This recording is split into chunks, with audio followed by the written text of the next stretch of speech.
200।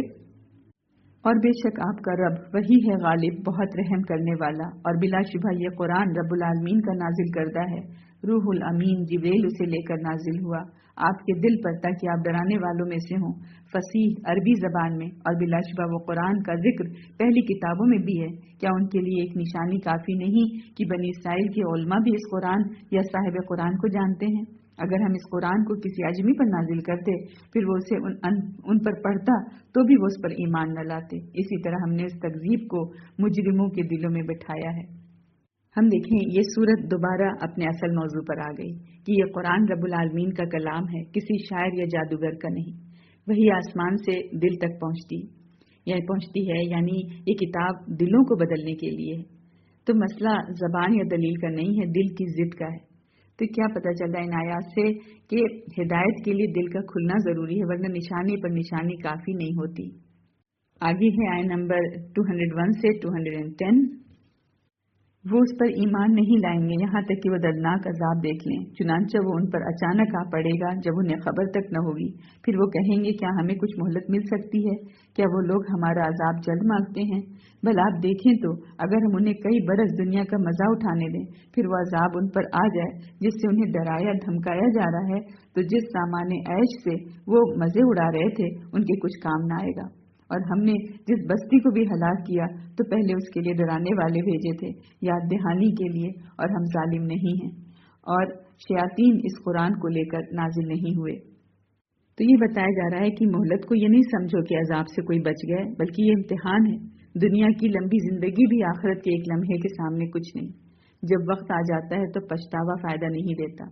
اور دیکھیں یہ واضح کیا جا رہا ہے کہ یہ قرآن شیطانی کلام نہیں بلکہ رحمت اور نصیحت ہے۔ تو یہ بتا رہا ہے یہ حصہ کہ مہلت کو غفلت نہ سمجھو بلکہ موقع سمجھو۔ آگے ہے آیت نمبر 211 سے 220۔ اور نہ یہ ان کے لائق ہے اور نہ وہ اس کی استطاعت ہی رکھتے ہیں، بلا شبہ وہ تو اس کے سننے سے بھی دور رکھے گئے ہیں۔ چنانچہ اے نبی آپ اللہ کے ساتھ کسی اور کو معبود مت پکاریں ورنہ آپ عذاب پانے والوں میں شامل ہوں گے، اور آپ اپنے قریبی رشتہ داروں کو ڈرائیں اور جو مومنوں میں سے آپ کا اتباع کریں ان کے لیے بھی آپ اپنے مشفقانہ بازو جھکائے رکھیں۔ پھر اگر وہ آپ کی نافرمانی کریں تو کہہ دیجئے بلا شبہ تم جو کچھ کر رہے ہو میں اس سے بری ہوں، اور آپ اللہ یعنی غالب اور رحیم پر توکل رکھیں جو آپ کو دیکھتا ہے جب آپ اکیلے نماز میں قیام کرتے ہیں اور سجدہ کرنے والوں کے ساتھ آپ کا اٹھنا بیٹھنا بھی دیکھتا ہے، بلا شبہ وہی اللہ سمیع اور علیم ہے۔ تو یہ واضح کیا کہ قرآن جو ہے شیطانی نہیں رحمانی کلام ہے، اور دعوت کا آغاز جو ہے گھر سے ہوتا ہے۔ سب سے پہلے اپنے قریب والوں کو حق پہنچاؤ، اور دائی کے لیے سب سے بڑی تسلی کہ اللہ دیکھ رہا ہے، قیام میں بھی، سجدے میں بھی، تنہائی میں بھی۔ تو یہ حصہ ہمیں سکھا رہا ہے کہ دعوت نرمی سے، برات وضاحت سے، اور توکل مکمل طور پر اللہ پر۔ آگے ہے آیت نمبر 221 سے 227۔ کیا میں تمہیں بتاؤں کس پر شیاطین نازل ہوتے ہیں؟ وہ ہر جھوٹ گڑنے والے گناہ گار پر نازل ہوتے ہیں جو شیطانوں کی طرف کان لگاتے ہیں، اور ان کے اکثر جھوٹے ہیں، اور شاعروں کی پیروی گمراہ لوگ ہی کرتے ہیں۔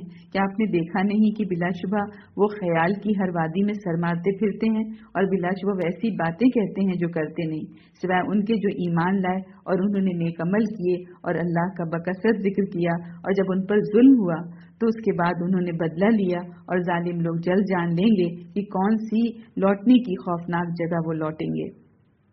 ان آیات میں جہاں کہ اب سورۃ شورا بھی ختم ہو رہی ہے تو یہاں یہ فرق بتایا گیا کہ قرآن شیطانی وسوسہ نہیں ہے بلکہ وحی ہے۔ شیطان جھوٹوں پر اترتا ہے، اللہ کی جو وحی ہے وہ سچوں پر اترتی ہے۔ اور ہم دیکھیں یہ جو آیت ہے اس کو لے کر بہت بات ہوتی ہے کہ والشعراء یتبعہم الغاوون، ہے نا، کہ جو شعراء جو ہیں، شاعر جو ہیں، شاعروں کی پیروی گمراہ لوگ کرتے ہیں۔ تو یہی ہے کہ شعراء کا ذکر یہاں پر اس لیے آیا کہ کفار جو تھے قرآن کو شاعری کہتے تھے نا، مگر سچا مومن وہ ہے جس کا قول اور عمل ایک ہو۔ تو یہی ہے کہ یہاں پر اس کا مطلب یہ نہیں ہے کہ ہر شاعری غلط ہے، نہیں، یہ مطلب نہیں ہے۔ ہم کو دیکھنا ہوگا کہ سیاق کیا ہے۔